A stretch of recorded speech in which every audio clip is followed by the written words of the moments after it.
मध्य प्रदेश सरकार ने 2 दिन में 2 बड़े फैसले किए हैं। पहला फैसला है कि लव जिहाद के खिलाफ एक कानून बनाया जाएगा जिसमें आरोपी को 5 साल की सजा का प्रावधान होगा। दूसरा फैसला आज सरकार ने किया है कि गो कैबिनेट बनाई है जो गो धन के संरक्षण और संवर्धन का काम करेगी। इसको लेकर के कांग्रेस भी हमलावर हो रही है कि बीजेपी की सरकार आरएसएस का एजेंडा चला रही है। अब इस पर बातचीत करने के लिए हमारे साथ हैं प्रोटेम स्पीकर रामेश्वर शर्मा जी।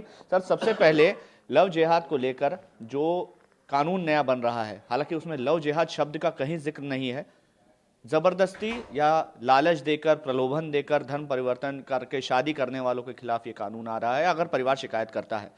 आप क्या देखते हैं, किस तरह की शिकायतें आ रही हैं और इस कानून की जरूरत आखिर क्यों पड़ रही है? देखिए, मैं सबसे पहले आपके चैनल के माध्यम से शिवराज जी की सरकार को हृदय से धन्यवाद और बधाई देता हूं।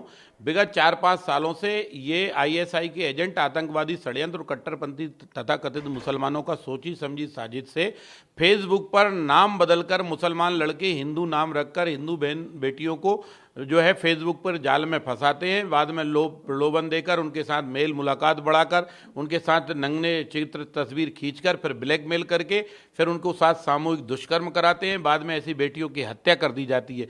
तो ये लव नहीं है, ये जिहाद है। और बेटियों का अपमान हिंदुस्तान पसंद नहीं करता, इसलिए बेटियों का सम्मान हो, ये मध्य प्रदेश सरकार का सबसे बड़ा फैसला है बेटी की सुरक्षा के लिए, बेटी की सम्मान के लिए। और इसलिए सरकार ने इस पर कठोर कानून बनाने का जो प्रावधान रखा है, इसके लिए हम सरकार का हृदय से धन्यवाद देते हैं। ये कैसे परिभाषित होगा कि ये लव जिहाद है या दूसरी कोई सामान्य घटना है, या अपराध कैसे इस पूरे मामले में साबित किया जा सकेगा? टीवी 9 भारतवर्ष से आग्रह है कि वो देश भर का सर्वे लगाए और ये दिखाए कि कितनी सीता रूबिया बनी है, वो बताए, और कितनी नरगिसें सुनील दत्त की पत्नी बनी, ये बताए। हिंदुस्तान में हजारों की संख्या में हिंदू बेटियों को फंसाकर फुसलाकर उनको मुसलमान बनाकर निकाह कर लिया जाता है। बाद में षड्यंत्र के शिकार उनकी मौत हो जाती है। कोई बेटियों की सुरक्षा नहीं करता और इसलिए सरकार सख्त कानून बना रही है।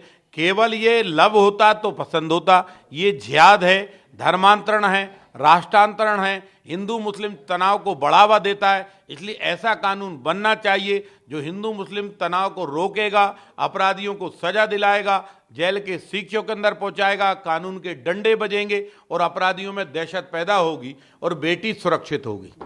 कैसे ये क्योंकि दोनों पक्ष, चाहे वो हिंदू से मुसलमान बने चाहे मुसलमान से हिंदू बने, तो क्या दोनों तरफ ये कार्रवाई होगी? किसी एक पक्ष को प्रताड़ित नहीं किया जाएगा, ऐसी क्या गारंटी? कानून है, ये कानून बन रहा है और भारतवर्ष में इतना भरोसा रखना चाहिए कि कानून एक पक्षी नहीं बनता। गो संवर्धन की बात करते हैं। आगर में 2017 में शुरू हुई, 2018 में ऐलान हुआ था, अभयारण्य बनाया गया था। अब गो कैबिनेट बन रही है। गो कैबिनेट को लेकर के आप क्या सोचते हैं? क्या उतनी बेहतर तरीके से काम हो पाएगा जिस तरीके से इसको गठित किया जा रहा है या बनाया जा रहा है? निश्चित रूप से ये मध्य प्रदेश सरकार का बहुत बड़ा फैसला है गौ माता की सुरक्षा के लिए और गाय के विकास के लिए। मैं मध्य प्रदेश सरकार को धन्यवाद भी देता हूं क्योंकि मध्य प्रदेश सरकार मध्य प्रदेश के अंदर मालवा की गाय, हमारे बुंदेलखंड की गाय, हमारी बिंद की गाय, इस तरह की जो गायों की नस्ल थी जो धीरे धीरे खत्म हो रही थी, उन प्रजातियों को बचाने का काम मध्य प्रदेश सरकार कर रही है। देश की ये पहली सरकार है जिसने 1000 एकड़ लैंड लेकर गो अभ्यारण्य बनाया गया है। वहां पर गौ माता की हजारों की संख्या में उपस्थिति है, उसके खान पान की चिंता कर रही है और ये सरकार और ये समाज का विषय है। आप समझिए, ये गाय वोट देने नहीं जाती, लेकिन गाय हमारी आस्था है क्योंकि कान्हा की बंसी पर गाय रहती थी और गाय के साथ मेरा कान्हा रहता था और मैं कृष्ण भगवान का भक्त हूं।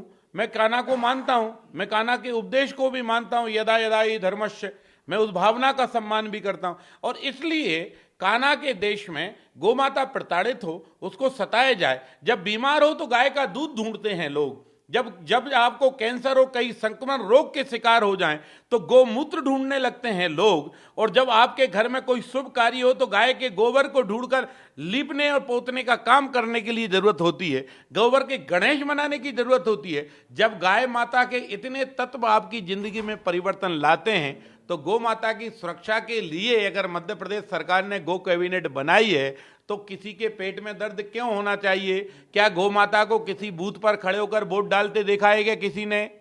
अरे भैया, कम से कम मध्य प्रदेश सरकार ऐसे ही तो है कि जो आवाज भी नहीं सुन सकता कोई, उसकी आवाज की चिंता कर रही है सरकार, गोमाता की रक्षा कर रही है ना। यही कांग्रेस का दावा है कि आप केवल बात कर रहे हैं, असल काम उन्होंने किया है। उनने खाक काम नहीं किया, एक भी काम अगर वो बता दें।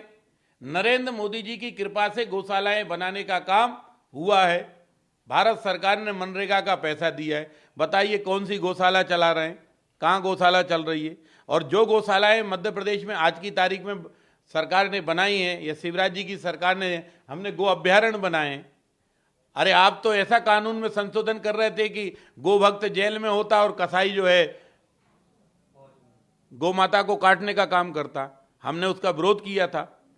इसलिए आपके मन में गो भक्ति नहीं है, आपके मन में जो भक्ति है वो बुगला भक्ति सब जानते हैं। आप अगर गो भक्त होते तो 15 अगस्त 1947 को ही कानून बन जाता कि आप भारत में गौ माता की हत्या पर प्रतिबंध। आपने तो करपात्री जी महाराज की फौज पर गोलियां चलवाई हैं भाई, और करपात्री जी महाराज यही तो मांग रहे थे कि गौ माता को राष्ट्रीय पशु घोषित करो। अब गाय की सुरक्षा हो रही है तो पेट का पानी हिल रहा है।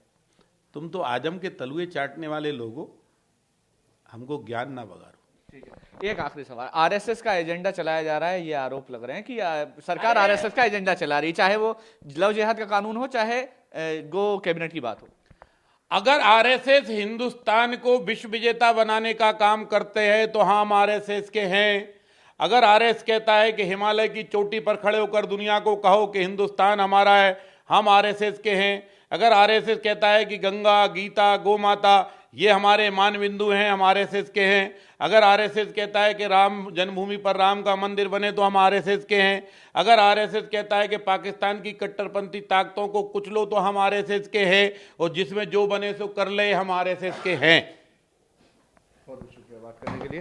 तो दो कानून जो मध्य प्रदेश सरकार लाने जा रही है, एक लव जिहाद के खिलाफ जो शिकायतें आ रही हैं उसको लेकर एक कानून बन रहा है, इसके अलावा गो कैबिनेट का गठन हो रहा है, इसको लेकर के कांग्रेस के तमाम आरोपों पर बात कर रहे थे protem speaker Rameshwar Sharma. Cameraman Mukesh के साथ मखनन काली, TV9 भारतवर्ष, भोपाल।